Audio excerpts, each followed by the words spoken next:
మావా ముందు వీడియో బయట చూడు. సొంత ఇల్లు లేదు ఆడపిల్లకి, అయితే నా ఇల్లు ఉంటుంది, లేకపోతే మూడు ఇల్లు. సొంత ఇల్లు ఎక్కడ ఆడపిల్ల, నా ఇల్లు అనుకో నేను పరిగెట్టుకుని ఇంటికి పోయే స్వేచ్ఛ నాకు. మా నాన్న నాకైతే నేను పెళ్లి చేసుకుంటే రేపు. సో ఈ వీడియో చూసిన తర్వాత నాకైతే ఫస్ట్ ఆ ఇంటర్వ్యూ చేస్తున్న పర్సన్ ఎవరైతే ఉన్నారో వాళ్ళకి 2 చేతులు ఎత్తి మొక్కాలనిపించింది.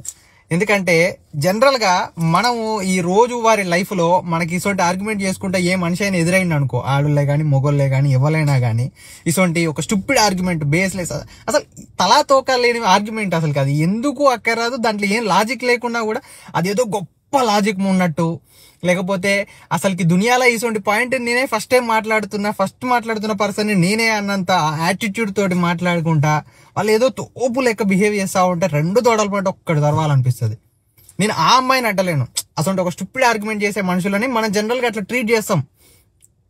ఓకే, సో అంత స్టూపిడ్ ఆర్గ్యుమెంట్ చేస్తూ అమ్మాయి ఏదో కాన్ఫిడెంట్ గా మాట్లాడుతున్నా కూడా వానికి లోపల ఎంత ఫ్రస్ట్రేషన్, ఇరిటేషన్ ఏది వచ్చినా కూడా ఇట్లా నవ్వుకుంటూ కూర్చున్నాడు చూసినా, దానికి 2 చేతులు అయితే మొక్కాలి.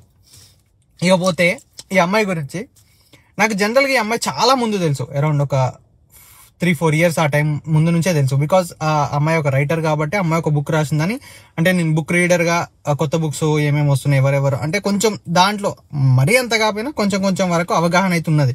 సో ఆ లెవెల్లో నేను ఆ అమ్మాయిని ఫాలో అవుతూ ఉండే, ఆ బుక్స్ ఎప్పటికైనా చదవాలి, అవి తెప్పించుకోవాలి అన్న ఒక థాట్ ఉంటుండే. బట్ ఈ యొక్క ఈ ఇంటర్వ్యూ బైట్స్, అమ్మాయి చాలా ఇంటర్వ్యూస్ నడుస్తున్నాయి, అవన్నీ చూసిన తర్వాత నాకు అనిపించింది ఏంద్రా అని అంటే, కొద్దిగా ఆ ఆలోచన చంపేసుకున్నా. అంటే మీరు అనొచ్చు don't judge a book by its cover అని చెప్పేసి, నాకు ఎందుకో ఇంగ్లీష్ సామెత కంటే తెలుగు సామెత కరెక్ట్ అనిపిస్తుంది. అన్నం ఉడికిందా లేదా అనేది ఒక మెతుకు పట్టుకొని చూసి చెప్పొచ్చాను అంటాం కదా, నాకు ఈ మెతుకు పట్టుకున్న తర్వాత అర్థమైంది అన్నం వద్దు అంతే ఇక. ఎందుకనంటే బుక్ అనేది సొసైటీలో ఆ చదివే వ్యక్తుల మీద చాలా ఇంపాక్ట్ వదులుతుంది. బికాస్ నేను ఎక్స్పీరియన్స్ చేసిన పర్సన్ కాబట్టి చెప్తున్నా. ఒక బుక్కు చాలా ప్రాధాన్యత ఉన్నది.